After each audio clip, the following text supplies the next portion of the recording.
Hello bachcho, let's see the question. In the electrical circuit shown in the figure, the current I through the side AB is, here we have given a diagram with 4 options. Now to answer this question, first we will discuss here the key concept, and here the key concept will be series and parallel combination of the resistances. तो अगर हम बात करें यहाँ पे हमारे पास जो series combination होता है उस पर्टिकुलर केस में जो इक्विवेलेंट रेजिस्टेंस गिवन होता है it is R1 plus R2 plus R3 and so on. और पैरेलल के केस में हमारे पास जो इक्विवेलेंट रेजिस्टेंस गिवन होता है it is 1 by R equivalent equals 1 upon R1 plus 1 upon R2 plus 1 upon R3 and so on. साथ में हम यहाँ पे अगर दो रेजिस्टेंस दे रखे हैं तो उनका इक्विवेलेंट पैरेलल में निकाल सकते हैं by R1 R2 divided by R1 plus R2। जो सेकंड की कॉन्सेप्ट है that will be given as Ohm's law, it is given as V equals I into R। Now यहाँ पे सबसे पहले इस पूरे सर्किट में जो करंट फ्लो कर रही है हम उसको कैलकुलेट करेंगे कि बैटरी के थ्रू टोटल कितना करंट आ रहा है। तो अगर हम यहाँ पे ऑब्जर्व करें तो हमारे पास जो 20 ओम और 30 ओम है ये दोनों एक दूसरे के पैरेलल हैं, तो हम यहाँ पे R डैश की वैल्यू निकाल सकते हैं। It will be 20 into 30 divided by 20 plus 30 और ये हो जाएगा हमारे पास 600 डिवाइडेड बाई 50 के बराबर, तो ये वैल्यू आ जाएगी 12 ओम के बराबर। अगर हम इसको यहाँ पे कैलकुलेट करें तो ये आ जाएगा हमारे पास 10 वोल्ट।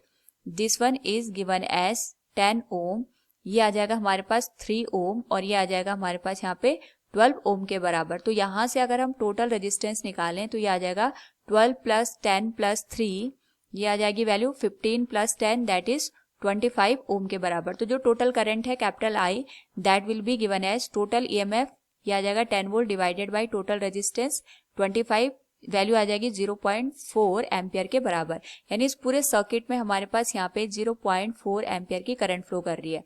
तो जब हम यहाँ पे ऑब्जर्व करेंगे, अगर मैं इस डायग्राम में ड्रॉ करूं तो यहाँ पे 0.4 एम्पियर की करंट आ रही है।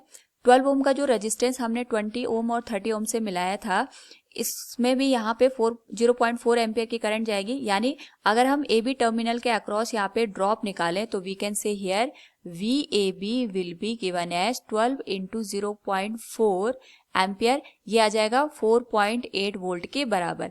और ये जो हमारे पास 20 ओम और 30 ओम दे रखे हैं ये पैरेलल में है, तो पैरेलल में होने की वजह से हमारे पास यहाँ पे जो पोटेंशियल डिफरेंस आएगा दोनों के अक्रॉस वो सेम आएगा, क्योंकि हमें यहाँ पे करंट आई निकालनी है across the terminal AB which is across the resistance 20 ओम। तो 20 ओम के अक्रॉस हमारे पास जो वोल्टेज आएगा that will be also equal to 4.8 volt.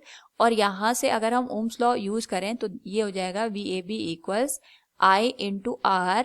VAB की वैल्यू हमारे पास पोटेंशियल डिफरेंस के केस में है 4.8, I की वैल्यू हमें कैलकुलेट करनी है and it will be multiplied with 20।